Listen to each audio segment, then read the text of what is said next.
Alô você, meu amigo, minha amiga do Instituto Novo Eleitoral, eu, professor Daniel Monteiro, Eval Sampaio, estamos aqui nessa maratona de gravações, trazendo as principais ações que vão fazer a cabeça aí das eleições 2020, né? E hoje nós separamos aí mais uma das grandes ações importantíssimas aí dentro do processo eleitoral, que é a representação por captação ilícita de votos, ou seja, nós temos aí o artigo 41A, né, a captação ilícita de sufrágio, também conhecida.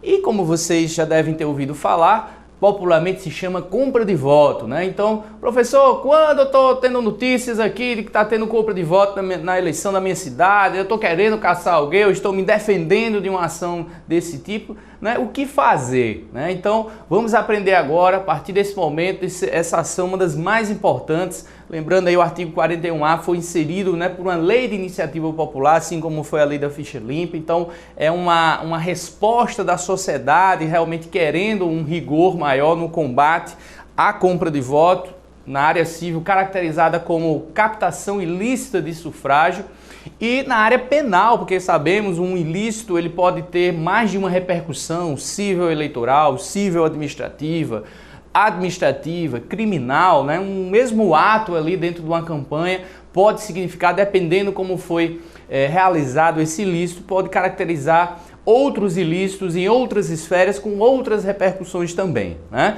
Mas lembrar que este artigo 41A da Lei das Eleições, através dessa representação, inúmeros mandatários já foram cassados porque tiveram comprovado aí essa chamada captação ilícita de votos, tentando aí, portanto, comprar a vontade da população, do eleitor em especial, e adquirir aí o mandato de maneira ilegítima. Então, se você quer entender mais sobre essa ação mais, digamos assim, famosa, digamos, do processo eleitoral, você vem conosco agora entender como funciona. Então, já partindo aqui para o nosso primeiro slide, nós temos aqui umas considerações iniciais que eu acho muito pertinentes. Primeiro, em que momento esse tipo de representação do 41A ela tende a acontecer? Em que momento ela está aí nessa sequência do processo eleitoral? A gente viu, né, inclusive nas outras demandas, existe aí uma sequência do processo eleitoral. Primeiro semestre ali, nos 150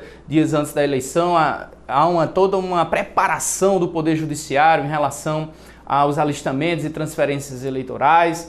Em seguida vem as convenções partidárias, isso antes precedido do prazo de filiação, né, na chamada janela partidária também, e na sequência vem convenções partidárias, registro de candidaturas, campanha, votação, apuração, diplomação e, enfim, a posse dos mandatários eleitos. Então, a pergunta é em que contexto está a representação do 41A? Veja bem, nós vamos perceber que a partir do momento em que há de fato o registro das candidaturas, é possível já caracterizar esse ilícito aí da captação ilícita de sufrágio. Então nós teremos aí do período compreendido entre o registro de candidatura até a data da eleição, da votação, em que os fatos a serem apurados nesse tipo de representação, de fato, poderão ser utilizados ali para apurar, investigar e tentar comprovar esses ilícitos com as consequências respectivas.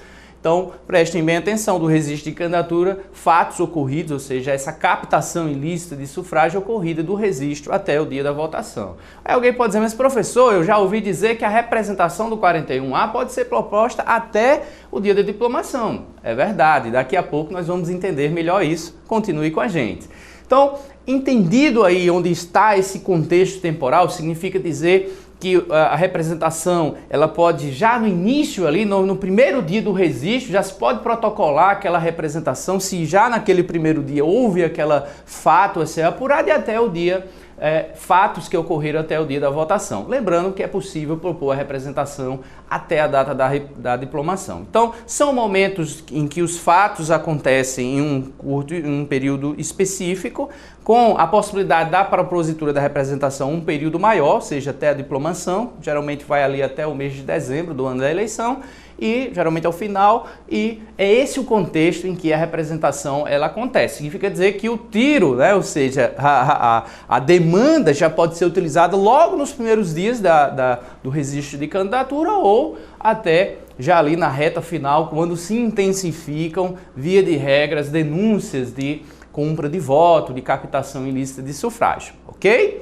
Pois bem, vamos lembrar aqui que onde é que está essa representação? Qual é o fundamento constitucional e legal? O artigo 14 da Constituição trata ali dos direitos políticos, a legitimidade do resultado das eleições, obviamente depende de um processo onde não se tenha captações ilícitas de sufrágio, pelo menos devidamente comprovada. Se houver, haverá cassação.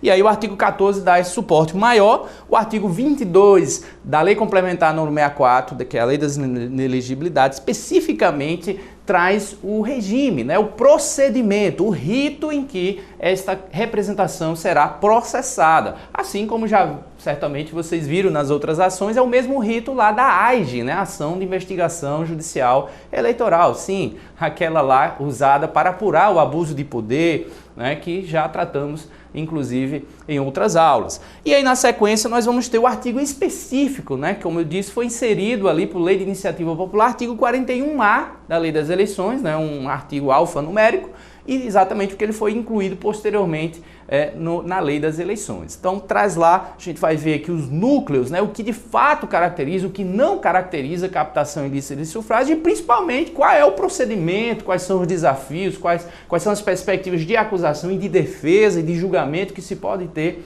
no uso dessa ação tão importante, né?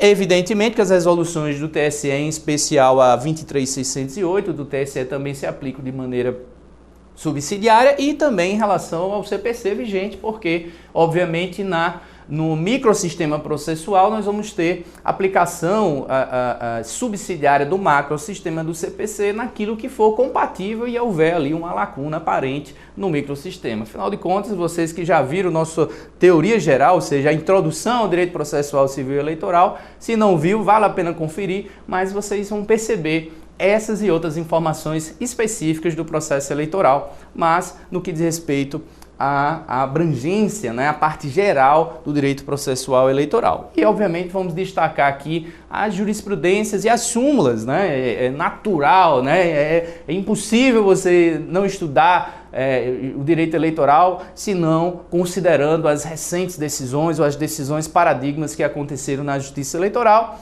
inclusive no Supremo, e, evidentemente, as súmulas, né? Afinal de contas, sabemos nós que os mares eleitoralistas são mares revoltosos, são mares turbulentos, né? E por isso mesmo é preciso ter um guia muito forte que você encontra aqui no Instituto Novo Eleitoral com essas aulas bem específicas, inclusive utilizando da jurisprudência e das súmulas do Tribunal Superior Eleitoral.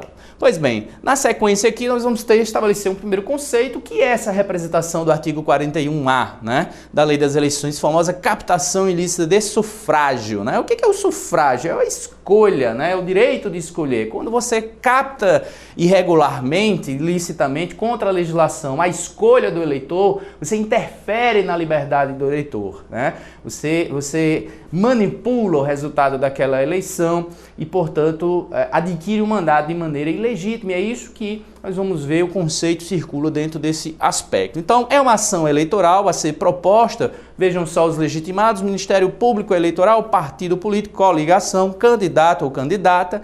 Até quando, gente? Até a data da diplomação, para cassar o registro e ou o diploma e ou o mandato eletivo do candidato ou candidata que cometeram aí, mediante ilícitos previstos no artigo 41A da Lei das Eleições, chamada captação ilícita de sufrágio. E também impor multa, né? Olha só a peculiaridade, além da cassação, a multa, né? Com vistas a proteger a liberdade do eleitor em votar e também a legitimidade das eleições. Então, conceitozinho aí analítico, abrangendo os principais aspectos dessa representação importantíssima, eu diria que é uma das mais importantes representações dentro do processo eleitoral. Você que vai atuar dentro do processo eleitoral, você tem que estar bem informado sobre essa representação, seja porque vai precisar usar em relação ao adversário, seja porque em eventual descuido ou até mesmo o chamado lawfare, né? Aquela prática de usar a guerra jurídica, né? Criar os chamados factoides, né? Sem provas ali. Então,